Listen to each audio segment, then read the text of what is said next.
Comment analyser un graphe?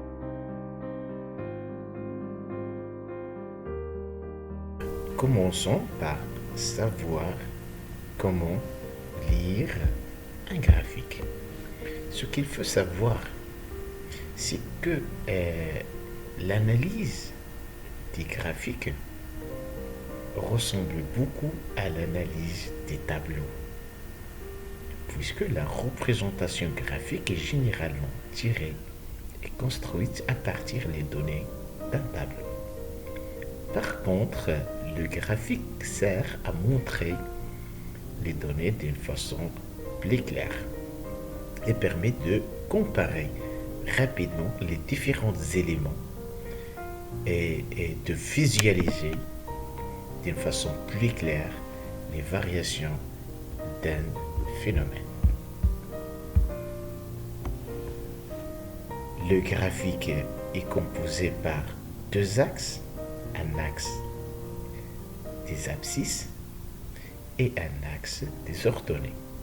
X représente la variable connue, alors que Y représente la variable étudiée.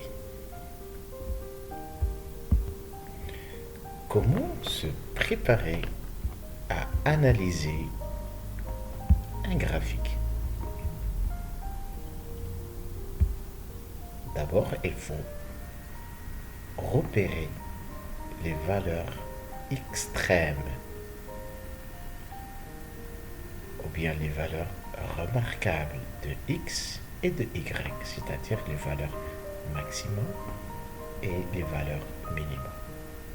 Dans ce graphique, par exemple, on note la valeur maximale de la concentration de glucose est 30 mg par litre, alors que la valeur minimale de la concentration de glucose est environ de 20 mg par litre.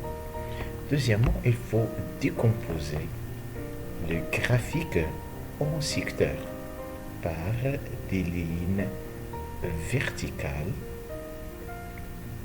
ou bien des pointillés, ou rajouter à la règle les pentes graphiques.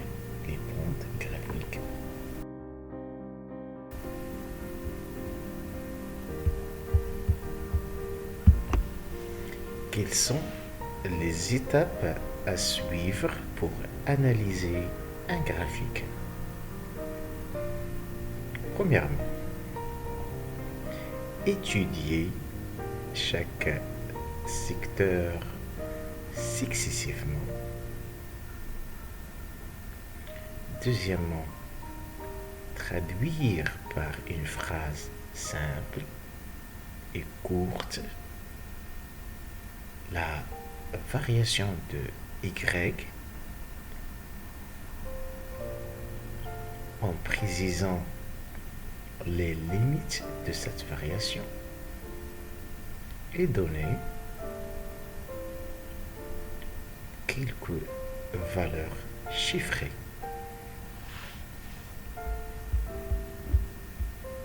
En effet, il y en a 3 variations de Y en fonction de X.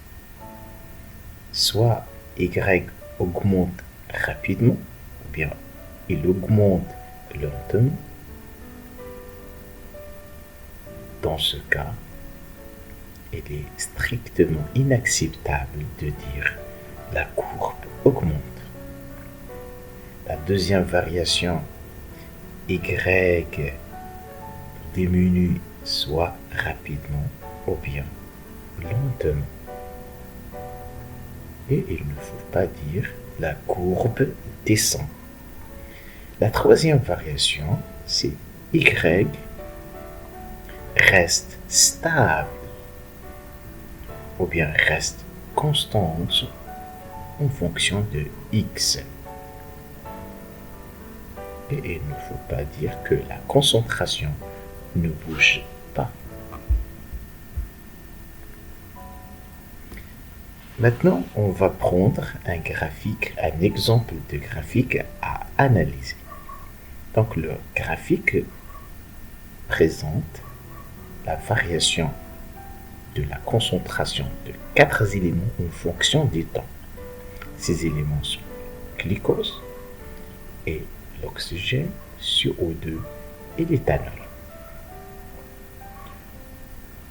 On note que la concentration de glucose diminue progressivement d'une valeur maximale 29 à une valeur minimale 15 mg par litre.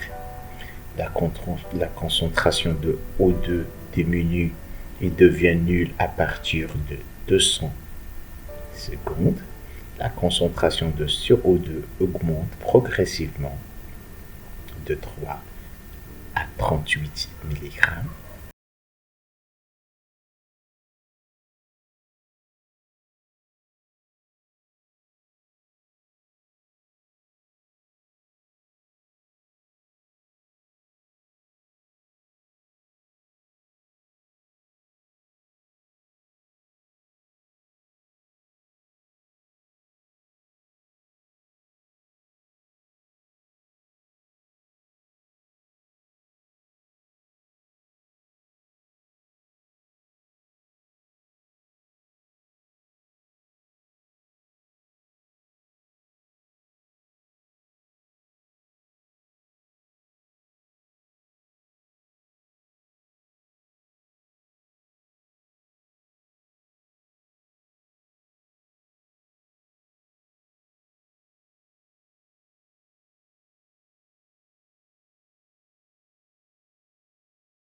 Y mettre des hypothèses pour interpréter et expliquer les variations que montre le graphique. Il faut alors le préciser.